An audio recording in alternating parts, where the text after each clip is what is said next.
A lot of people here are saying they want to understand Melbourne. I think I'm telling everyone why the opportunity is present right now, not in 2 or 3 months' time. That's ultimately the goal, and I know that, I'm a little bit older, so retirement's not that far away, but when you're younger, a lot of people don't think about retirement. Why you guys are doing this, how you guys are doing this, where are you guys on your journey, and have you purchased property before? You want to take advantage of the lower end of the market. That's why we're all trying to chase the cheaper deal. And it's kind of sad because then you get to a certain age, and if you haven't thought about it when you're younger, you've just got, I would say, a lot more pressure, more limited strategies where you can build your wealth in 10 years.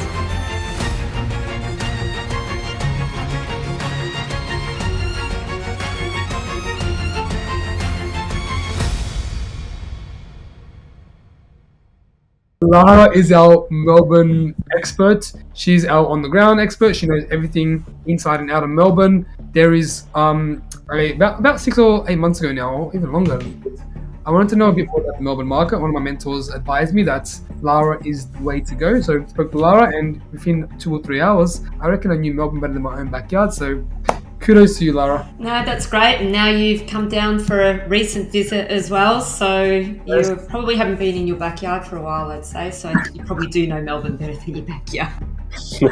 I'll be up in a couple more weeks again.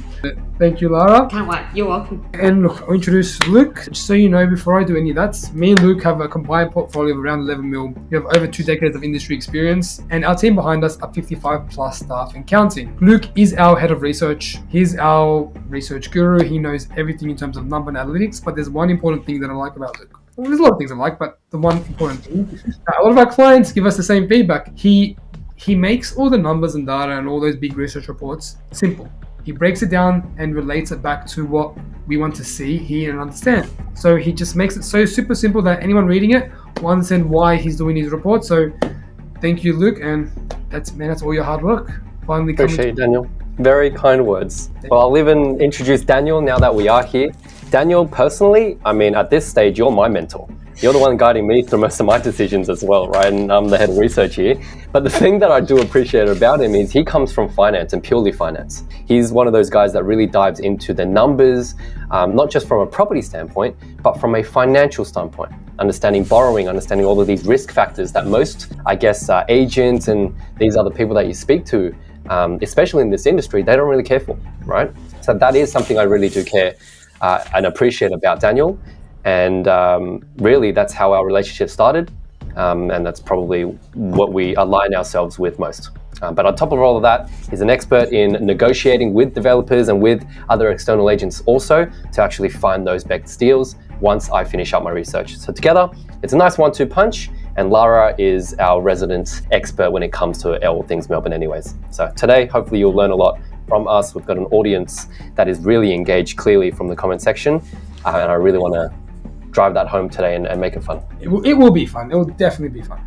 Tailored approach. So, like I said, we tailor everything towards what you were all online for. You can see the little pie charts. I know they could be just numbers and all that, but if all of you here have a particular need or you want to get something out of it, now is your time to answer. So let's understand why you were all online. Our first question: Why is everyone attending today's webinar? Or tonight's webinar? What's the main solution? What do you want to get out of this? What do you want to learn? Please use the chat function, use the comments. Let's get into it. Let's make it interactive. I add this question into my slides for a few reasons. One, it gives me an understanding of where you guys are at first, but the main actual reason is where you guys came from, right? For a lot of you, you guys came as referrals from Daniel. You guys might be previous clients looking to buy your next property, right? You might be people in a specific part of your journey.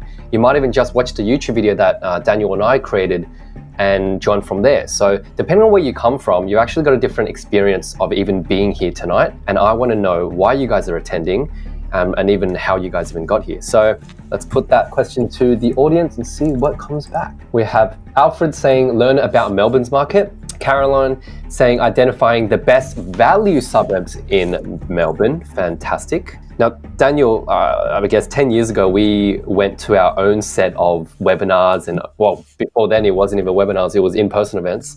What was it that you were looking for at those times? I was looking, my one was foundation property. I wanted to make the decision right from the get-go so then I can build a property portfolio, because they say to you that it's so hard to buy multiple properties. So I wanted to understand a way of how I can buy multiple properties and get there ASAP as quick as I can. That was my goal. And I think yours was very similar, wasn't it? Yeah, no, exactly. We actually went to the same seminar years and years and years ago. That's how we met. But regardless, yeah, that's exactly what I was looking for. There was so much mystery about what to do, a lot of confusion, and I just wanted to make it a little easier for myself, attending these webinars, educate myself, and make an educated decision. Hopefully that's what you guys are here for as well. So a lot of people here are saying they want to understand Melbourne, ideal suburbs in Melbourne, West in Melbourne below 700K, fantastic. Stephanie saying how to get a property with the SMSF, great. Winter saying to understand Melbourne. What I find interesting is you guys are all looking for things that are already quite niched down. You're already looking at the market. So that might be because of the way we marketed this event.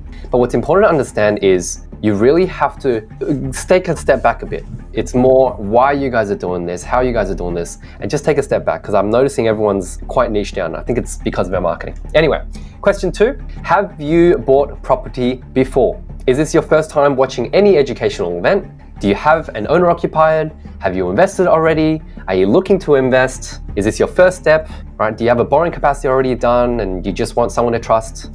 Where are you guys on your journey and have you purchased property before?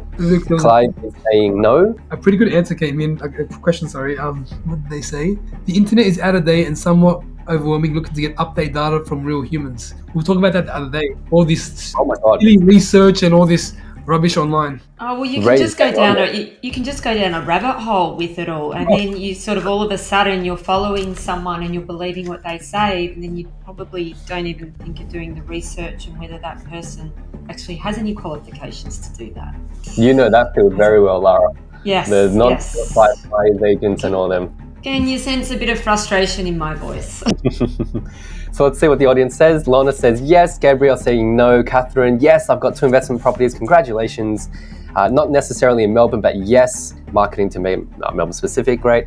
Looking to invest, have 1 investment ready for another, and a Tindra. JB looking to invest, has an owner occupied. Great. So a mixed bunch. We've got some people that are brand new, some people that have invested already, some people that have a home and looking to perhaps use equity and whatnot. Fantastic. The data team is logging all of these answers and then later on they'll give me a report of what you guys are saying. Next question. What is your current property goal? A lot of you already perhaps mentioned it subconsciously. I'm looking to invest, right? My next goal is to purchase that property. But what is that current property goal? Are you looking just for information to be well informed about the market? Is it a serious, hey, this is my time, I've been waiting for 5 years and I'm about to go, ready to go? Or is it as simple as you just want to achieve financial independence and you want to learn? Let's see. Daniel, Lara, what are your property goals? I know we're a little bit further along as investors. What's our ones? What's our goals? I'll be settling with a property at the end of this year, so that's sort of my next focus. But after that, actually just trying to leverage my portfolio and my earnings, my borrowing capacities. Daniel? Man, I want to get to 8 high-performing properties. I'm halfway there. So I want 8 nice high-performing ones. If you asked me 4 years ago, no way I thought I would get 8 properties. Now I'm 4 down, another one by over the next couple of months. So we're in a good position for that. What about yourself? I have went through the last 4 years such an aggressive approach to buying where now I have to actually slow down and reevaluate. Nice. Because there's so many more options in the last 4 years that it's opened, and I don't want to then make the wrong decision now that I've already built that foundation. It's going to be different. Time for phase 2, my man. I know. Phase 3 maybe. Phase 2. That's it. All right, so let's look at the audience. They've invested 1. Jason's saying 5 properties, ready to buy 6 in SMSF. Jason, you're ahead of even myself, maybe even Daniel. Sandeep, looking for an investment. Andrea, bought PPOR, ready to buy first investment. Fantastic. Stephanie, haven't purchased yet. I've been speaking to companies about SMSF. Convinced they're just getting money from builders to recommend certain property. Okay, let's address that one today. I think that's very important. Hopefully the feeling already is a little bit different between what we do and what they do. JB, high rental, high yield. Stephanie, retirement. Guys, all fantastic reasons for why you are here, and you guys need goals in order for you guys to progress and do anything with property. So many people come to us and say, hey, I just want to be rich. They're asking the wrong thing. They're saying the wrong thing. They're not saying, I want to be rich by buying X amount, retiring at this age, and investing this amount so I can retire with this amount. So I can have positive cash flow of X. Once you have those questions and once you start asking those questions, that's when you are a really powerful investor, right? And that's what separates you guys apart from the other 90%. Great. Question 4, what age do you want to retire? So I said before, right, you need to have a goal. For a lot of you guys, it was retirement.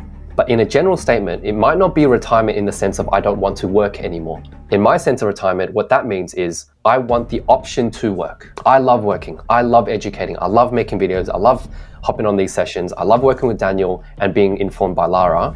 But when you have the option to do whatever you want, when do you guys want that? Yeah. Man, we have got some energy today.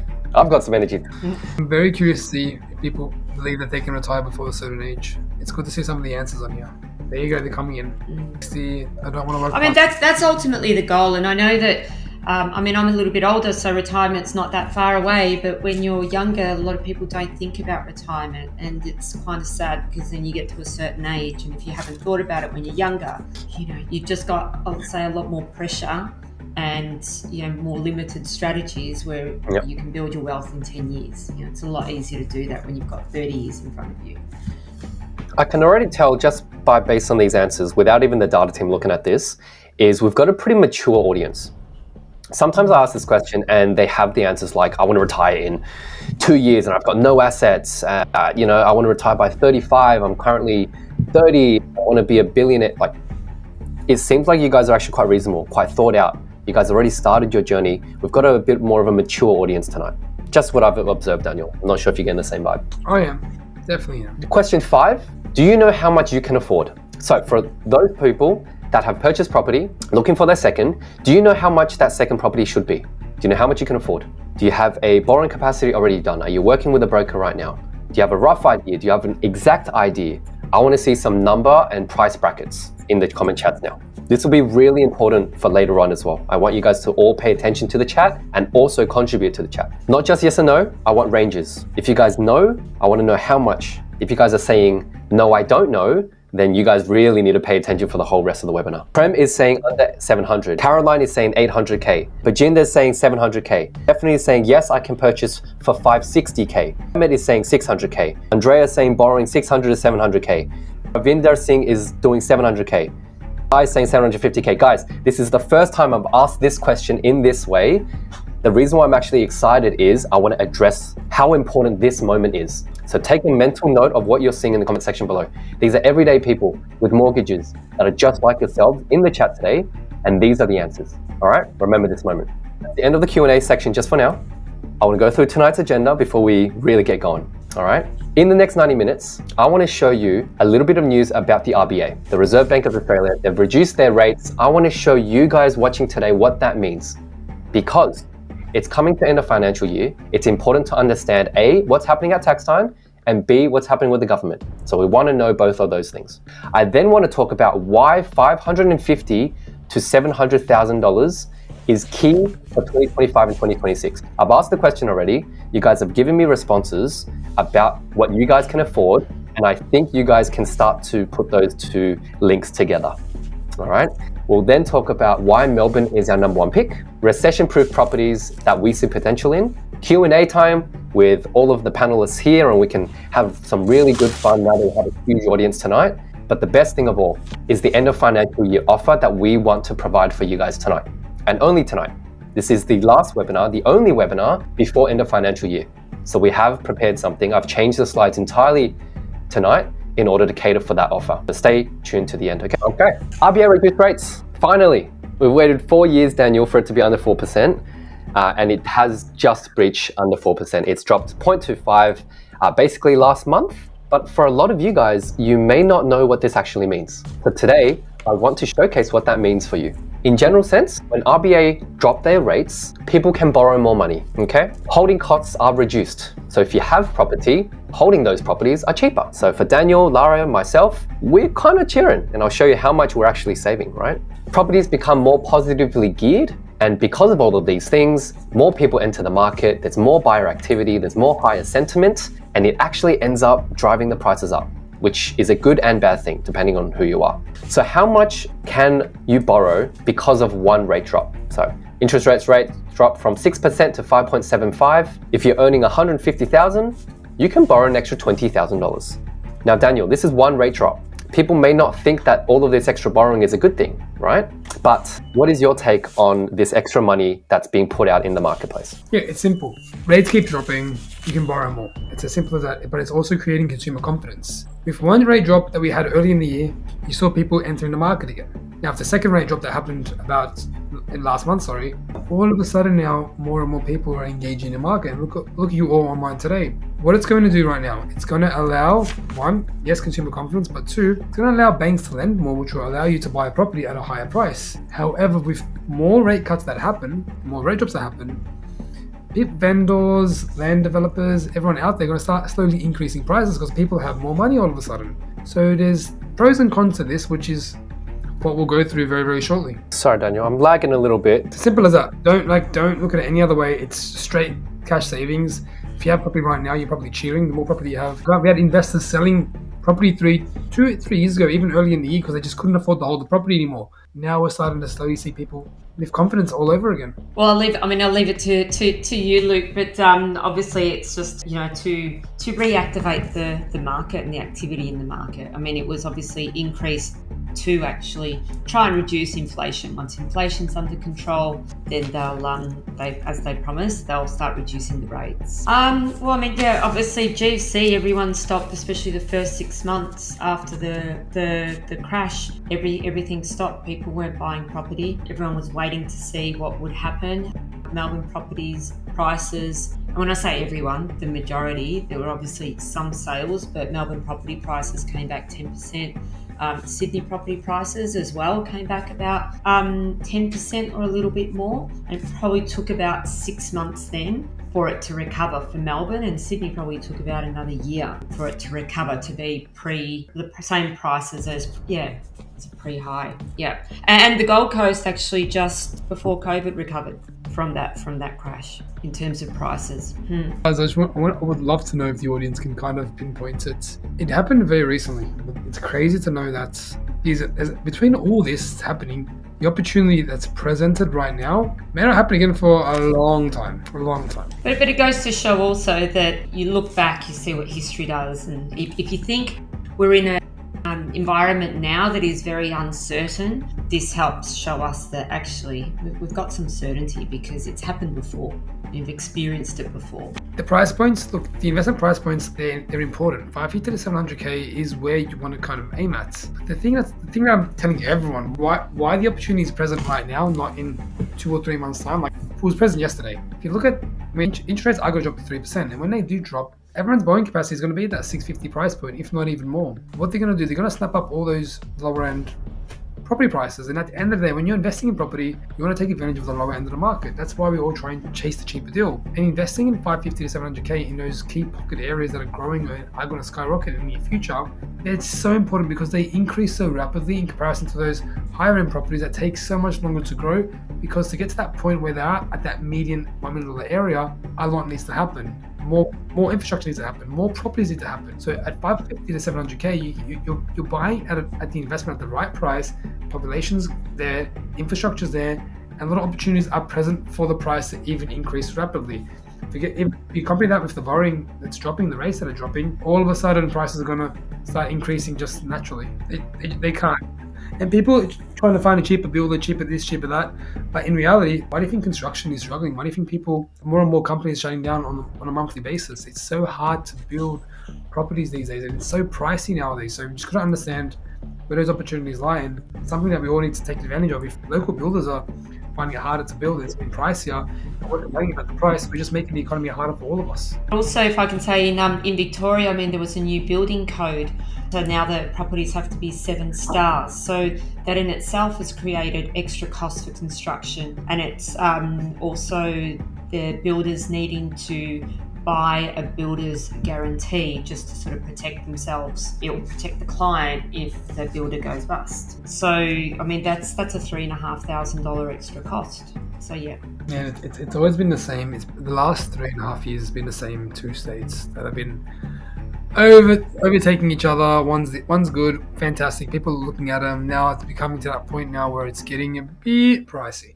Well, that's the thing. I mean, people's borrowing capacities have changed a little bit, but they're still, as you've pointed out, Luke, within that price point under 100,000. And I mean, what was popular and has been popular is Brisbane and Perth, but there's not a lot you can buy there under that price. Yeah, it was a time, I remember the conversation clearly with a lot of my clients and even speaking to the research team. They said that Perth never grew. Decades before this, Perth was never growing. Mining towns, people saying that it's too far away, it's never going to happen, population's not working. But in COVID, where everyone was working from home and house prices were cheap and land was obviously important back then, we started seeing an opportunity in Perth. People were going to Perth. COVID, lockdowns were happening. People wanted that life again. And all of a sudden we said, you know what? We do believe if the rental market and the current state of the economy and the low interest rates, Perth for the first time in my career is a good opportunity to invest in. And then what happened after that? Yeah, the state that's so far away from Sydney. People wouldn't believe this. Yeah, I think it's so relevant. I mean, when we talk about growth and capital growth, there's always an assumption there's going to be a particular percentage growth every year, but this is the reality.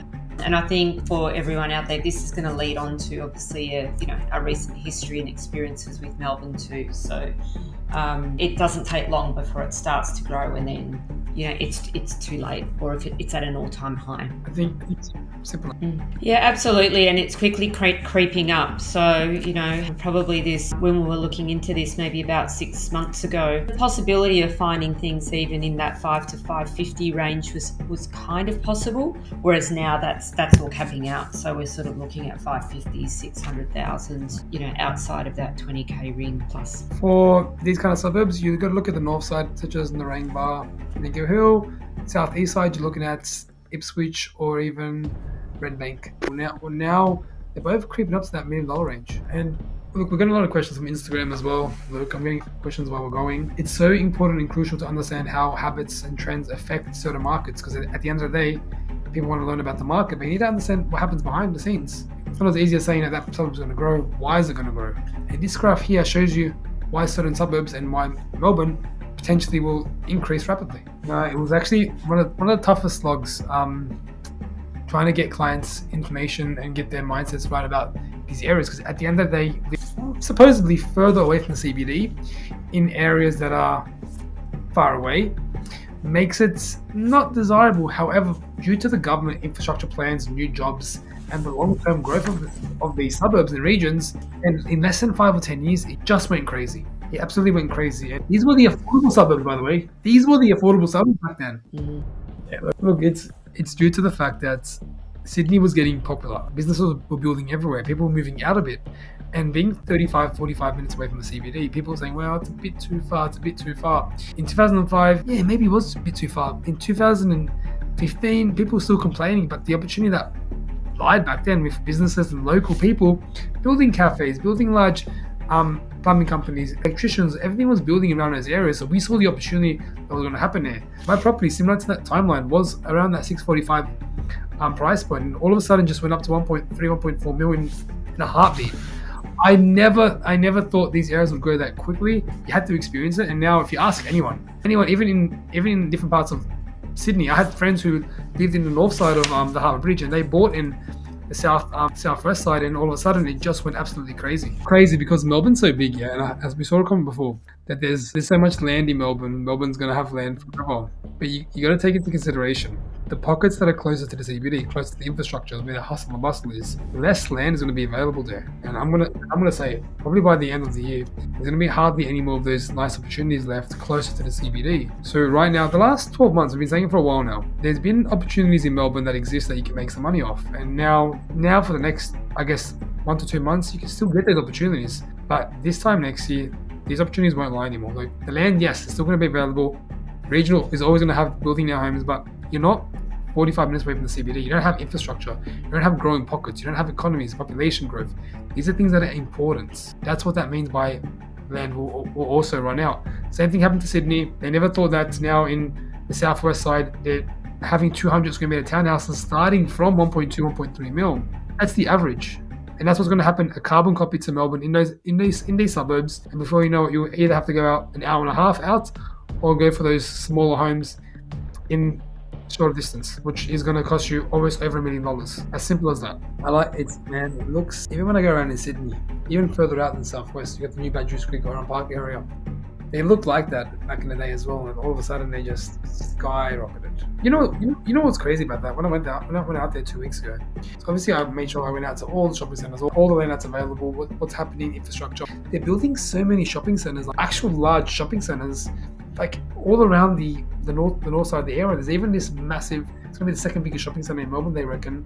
Once all these come to life and they're happening right in front of our eyes, these areas are going to be highly desirable. And you even have these big, without spoiling it, big commercial factories and big commercial brands are going into these areas because you're still central to certain things, and it just makes sense at this stage.